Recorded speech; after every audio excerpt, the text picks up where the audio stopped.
Gregorio, Congresswoman Akin, Gibran sa Mapolo, 1st District, Vice Governor Alan King, together with the board members and the team of PSC, mayors and delegates of the PSC Sports Summit. Mayong buntag sa tanan in behalf of Governor Muhammad Khalid Gibran sa Mapolo. But before I go to my presentation, kaganina si Kong Angin, nakita siya sa delegates and only the athletes stand up. So may I request so that makita ko na we have more than the expected delegates that we invited. May I call on the school principals, please stand up, the coaches, the sports coordinators, the student athletes, the tennis club presidents, nasa likod, and the team Baracola of SND, naapo diri, and the SK Federation presidents of Lanao del Norte. Palihog pagtinto na tanan ang atong delegates para sa atong sport sa amin. Daghang salamat. Ingkod, palihog.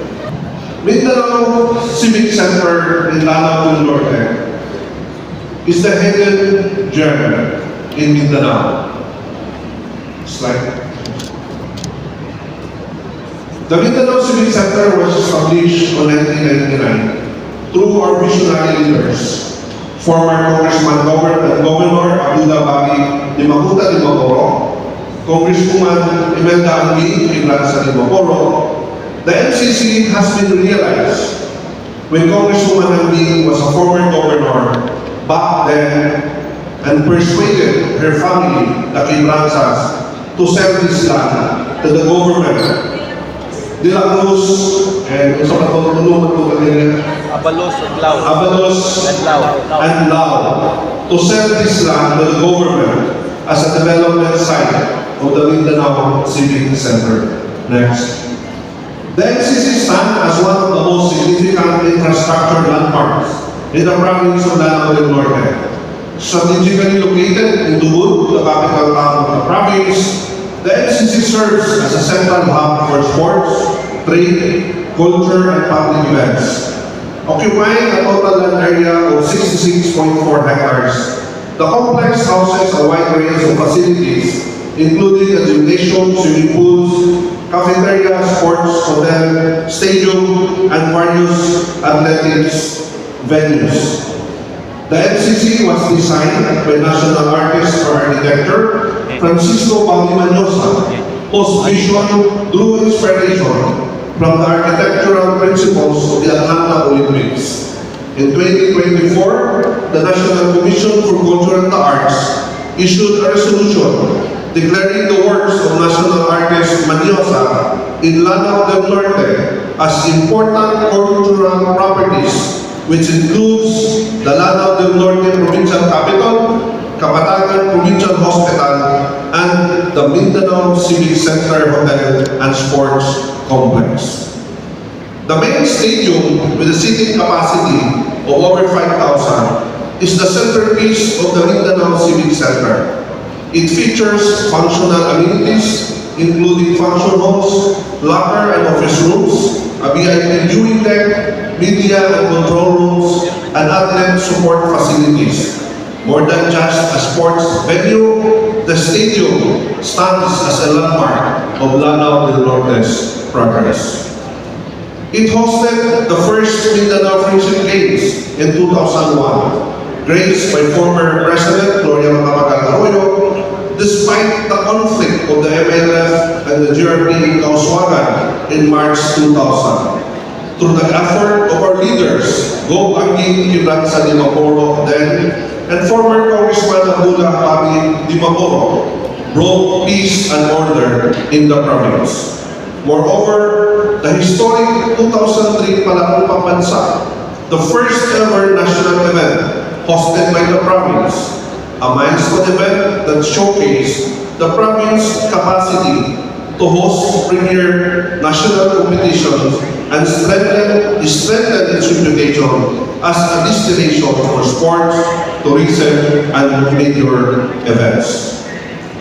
The gymnasium, on the other hand, is a premier indoor sports facility equipped with a 4,368 fixed plastic seats, a FIBA standard wooden court, 4-player dugouts, a fully air-conditioned dressing room, 2 commissioners' rooms, and 13 comfort rooms. It has served as the venue for numerous regional and national basketball tournaments, as well as various indoor sporting events. One of its most notable milestones was hosting the Philippine Basketball Association regular season game, drawing thousands of spectators not only from the province of Lanao del Norte, but also from neighboring provinces and other parts of the country. At present, the MCC Gymnasium is undergoing a comprehensive renovation and upgrading to further enhance its capacity in order to accommodate bigger events. Though this hopes, the provincial government hope to once again bring PBA back to Lanao del Norte and position the venue as a preferred host for more national and international sports competition in the years to come. A world-class complex. Within the complex, we are also proud to have a 25-meter and 50-meter Olympic standard-sized swimming pool, an outdoor basketball and volleyball courts, a tennis center with 4 asphalt cemented courts and 1 championship hard court, 7 bleachers and 8 officiating sheds. The complex also houses an archery field and baseball diamonds for Little League and Junior League divisions.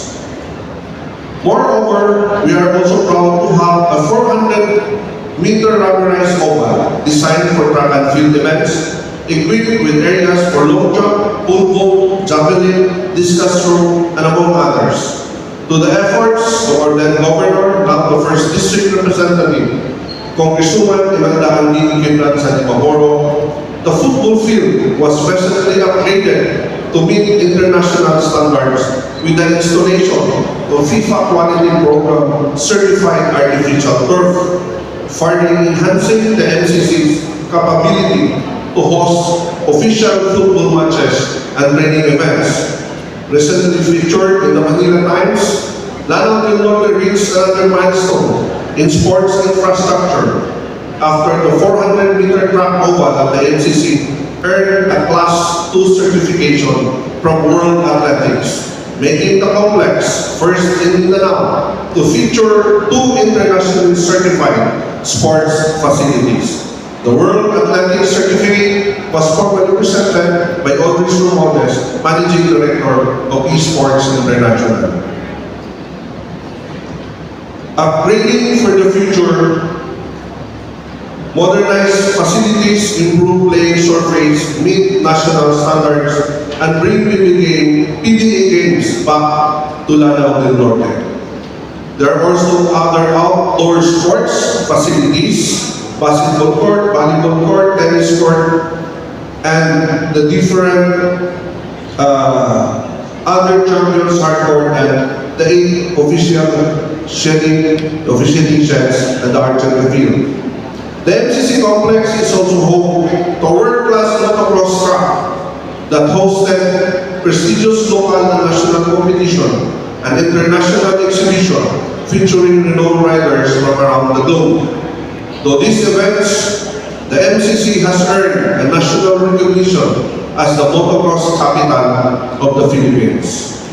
To provide athletes, organizers, and visitors with a safe, convenient, and enjoyable experience, the complex is equipped with essential support facilities including the media center, locker room buildings, fitness gym, a flower garden, canteen, public restrooms, a powerhouse building, and an elevated water reservoir with a 250 cubic meter capacity powered by a 20 horsepower motor. Additional support facility is the MCC Hotel with 44 standard rooms, 6 deluxe rooms, 1 presidential suite, 1 function hall, one gazebo, and a restaurant for guests, and walk-in swimming pool. Expanding the MCC, looking ahead, the MCC continues to position itself as a premier sports and tourism destination. The complex still has over 31.23 hectares of available land allocated for the proposed golf course development, further expanding its recreational and investment potential. Infrastructure projects that are ongoing. In addition, several major infrastructure projects are underway or in the pipeline to further enhance the complex facilities and accommodate future national and international events. Through the efforts of the present leadership, Governor Muhammad Khalid Gibran Sa Maporo, Congresswoman Imelda Angin Gibran Sa Maporo of the 1st District of Lanao del Norte, and Congresswoman Cindy Anina Gibran Sa Maporo of the 2nd District of Lanao del Norte. Ongoing projects are being implemented and planned, and this includes renovation of the MCC Gymnasium, renovation of the MCC Grandstand, construction of an indoor gymnasium, construction of the multi-purpose building, construction of a warehouse complex, and construction of a single detached dormitories, and construction of an athletes village with complete dormitories. More than just a facility, the Mindanao Civic Center stands as a symbol of unity, progress, and excellence for the people of Lanao del Norte. It continues to support the province's mission of promoting peace, youth, development, and inclusive growth through sports, culture, and public engagement. With all of this in mind, we believe that the MCC remains a testament to the provincial government's unwavering commitment to building a world-class infrastructure that uplifts the lives of its people and strengthens the province's position as the sports and cultural capital of Northern Mindanao.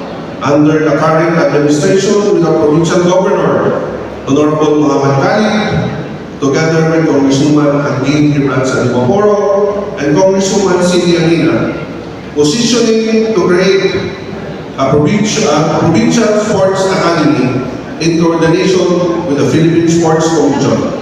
This office is positioned to be a specialized unit created to manage and elevate the province's sports development programs.